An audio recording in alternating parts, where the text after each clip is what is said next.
सर्दियों की काली रात थी। ठंडी हवा की सरसराहट खिड़की के शीशों पर दस्तक दे रही थी। रवीश, जो एक ब्लॉगर और यूट्यूबर था, नए कंटेंट की तलाश में एक सुनसान गांव आया था। यह गांव अपनी रहस्यमयी कहानियों के लिए कुख्यात था। लोगों का कहना था कि वहां की पुरानी हवेली में रात को अजीब घटनाएं होती हैं। रवीश ने ठान लिया था कि वह इस हवेली में एक रात बिताकर सब सच सामने लाएगा। हवेली की ओर बढ़ते हुए रास्ता अंधकारमय और डरावना था। जंगली जानवरों की हल्की आवाजें, ठंड का एहसास और हवेली का ढहता हुआ ढांचा सब मिलकर माहौल को भयानक बना रहे थे। रवीश ने अपना कैमरा ऑन किया और दरवाजा खोला। दरवाजा चरमराते हुए खुला। अंदर का दृश्य डरावना था। जाले, टूटी हुई खिड़कियां और दीवारों पर अजीब निशान। रवीश ने कैमरे में सब रिकॉर्ड करना शुरू किया।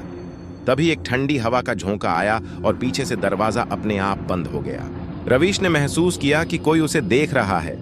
अचानक दीवार पर टंगे पुराने आईने में हलचल हुई। उसने कैमरा उस ओर घुमाया, लेकिन कुछ नहीं था। थोड़ी देर बाद सीढ़ियों से किसी के भारी कदमों की आवाज आई। रवीश ने आवाज की दिशा में जाते हुए पूछा, कौन है? पर कोई जवाब नहीं आया। वह धीरे धीरे सीढ़ियां चढ़कर ऊपर पहुंचा। एक कमरा बंद था। उसने दरवाजा खोला तो देखा कि कमरे के बीचों बीच एक पुरानी कुर्सी थी। उस पर एक गुनगुने लाल रंग का कंबल पड़ा हुआ था। जैसे ही उसने कंबल को छुआ, कमरे का तापमान अचानक गिर गया। अचानक एक औरत की परछाई दिखाई दी। उसके लंबे बाल थे और आंखें ऐसी कि उन्हें देखते ही रवीश के हाथ पांव सुन्न हो गए। वह परछाई धीरे धीरे रवीश की तरफ बढ़ने लगी। रवीश ने डरते हुए कैमरा उसकी ओर किया, पर कैमरे में कुछ भी रिकॉर्ड नहीं हो रहा था। यह सब झूठ है, रवीश चिल्लाया। लेकिन तभी औरत की चीख पूरे घर में गूंज उठी। वह कह रही थी, तुम यहां नहीं रुक सकते, चले जाओ। रवीश को बाद में पता चला कि वह औरत एक पुरानी कहानी से जुड़ी थी।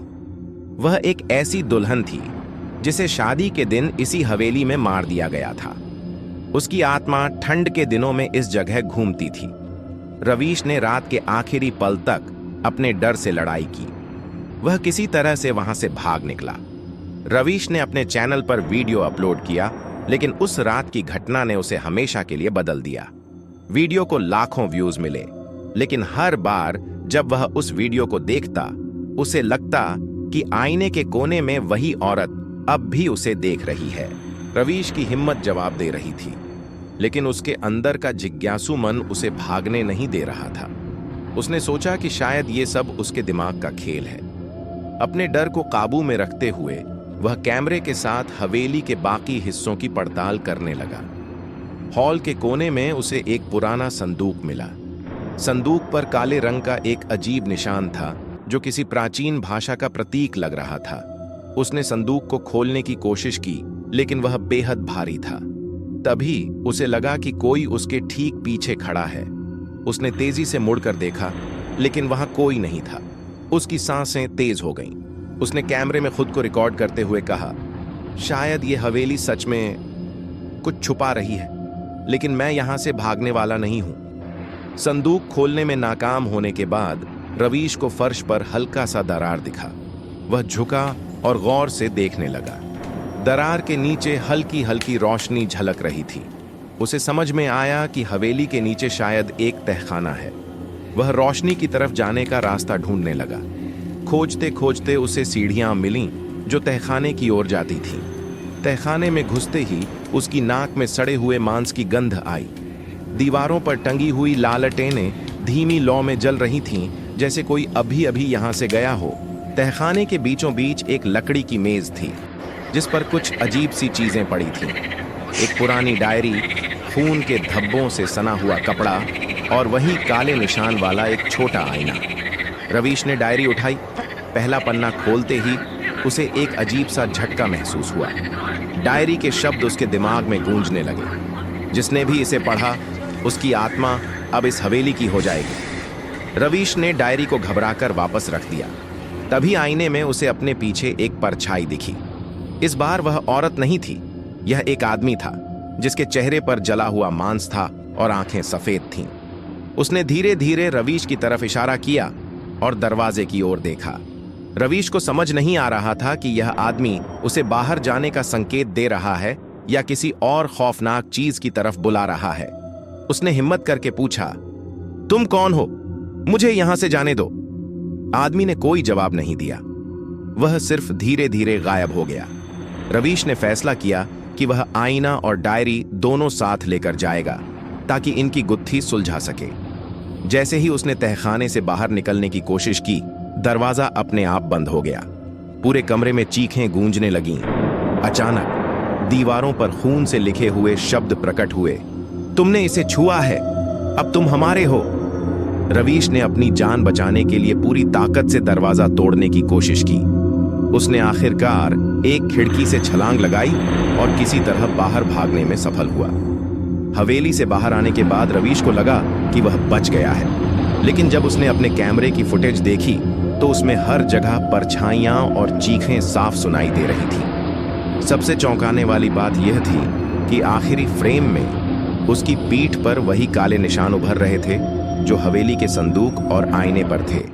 रवीश ने सोचा कि यह सिर्फ फुटेज की गड़बड़ है, लेकिन हर रात जब वह सोने की कोशिश करता, उसे अपने कमरे के कोने में खड़ी वही जली हुई शक्ल वाला आदमी दिखाई देता।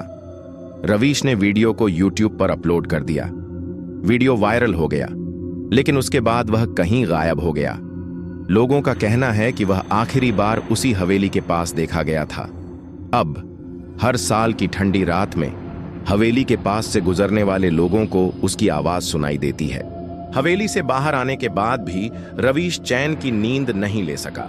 हर रात उसे अजीब सपने आते। सपनों में वही औरत, जला हुआ आदमी और काले निशान उसे पुकारते। उसे लगने लगा कि उसने सिर्फ इस रहस्य की सतह को छुआ है। मुझे इस सच्चाई को पूरी तरह उजागर करना होगा, उसने सोचा। अगली रात उसने अपनी पूरी तैयारी की, एक माला, हनुमान चालीसा और कैमरा। लेकिन उसे नहीं पता था कि इस बार वह अपने जीवन की सबसे भयानक रात का सामना करेगा। हवेली में वापस घुसते ही दरवाजा खुद ब खुद बंद हो गया। इस बार हवेली बिल्कुल शांत थी, इतनी शांत कि उसकी अपनी सांसें उसे भयानक लगने लगी। अचानक एक बच्चे की हंसी की आवाज गूंजने लगी। रवीश ने कैमरा उस दिशा में घुमाया। उसे सीढ़ियों पर एक बच्चा बैठा दिखा। उसका चेहरा अधूरा था, जैसे किसी ने उसे जला दिया हो। बच्चे ने धीरे से कहा, तुम्हें आना नहीं चाहिए था, अब वो तुम्हें नहीं छोड़ेंगे। रवीश ने आगे बढ़ने की कोशिश की, लेकिन हर बार वह उसी जगह वापस आ जाता, जैसे हवेली उसे अपनी जकड़ में ले रही हो। दीवारों पर काले निशान फैलने लगे और हर कदम के साथ वह निशान और गहरे होते गए। अचानक चारों तरफ से फुसफुसाने की आवाजें आने लगीं। तुम यहां क्यों आए? क्या तुमने अपने भाग्य को स्वीकार किया? रवीशा जैसे ही तहखाने की ओर बढ़ा, उसे एक बड़ा आईना दिखा। वह आईना उसके अपने चेहरे को ही विकृत और भयानक रूप में दिखा रहा था। अचानक आईने से एक हाथ निकला और उसकी गर्दन पकड़ ली। उसने खुद को छुड़ाने की कोशिश की, लेकिन वह हाथ उसे अंदर खींचने की कोशिश कर रहा था। यह सिर्फ एक आईना नहीं है, यह आत्माओं का द्वार है, एक गूंजती हुई आवाज आई। रवीश किसी तरह खुद को बचाकर तहखाने में पहुंचा, लेकिन इस बार तहखाने का दृश्य पूरी तरह बदल चुका था। वहां खून से सनी हुई दीवारें थीं और अजीब सी मूर्तियां, जिनके मुंह से धुआं निकल रहा था। मेज पर रखी डायरी अब अपने आप खुली हुई थी और उसके पन्ने तेजी से पलट रहे थे। तुमने हमें छेड़ा है, अब तुम भी हमारी तरह हमेशा के लिए यहां रहोगे, डायरी के पन्नों पर लिखा हुआ उभरने लगा। तभी तहखाने में से एक अजीब सी आकृति उभरी। ये वही औरत थी, लेकिन इस बार उसके साथ कई अन्य आत्माएं थीं। उनके शरीर जले हुए और विकृत थे।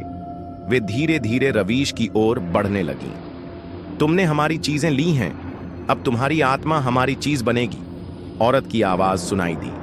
रवीश ने आखिरी कोशिश करते हुए हनुमान चालीसा पढ़ना शुरू किया।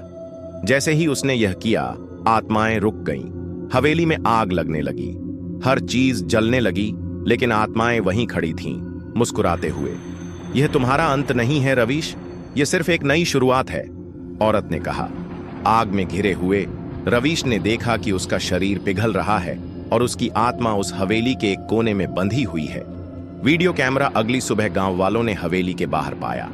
वीडियो में रवीश का आखिरी संवाद रिकॉर्ड हुआ था।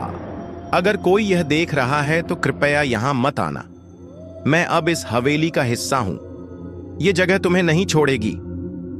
गांव वालों ने कैमरा पुलिस को सौंपा, लेकिन पुलिस का जो भी जवान उस वीडियो को देखता, वह अगले ही दिन या तो लापता हो जाता या मृत पाया जाता।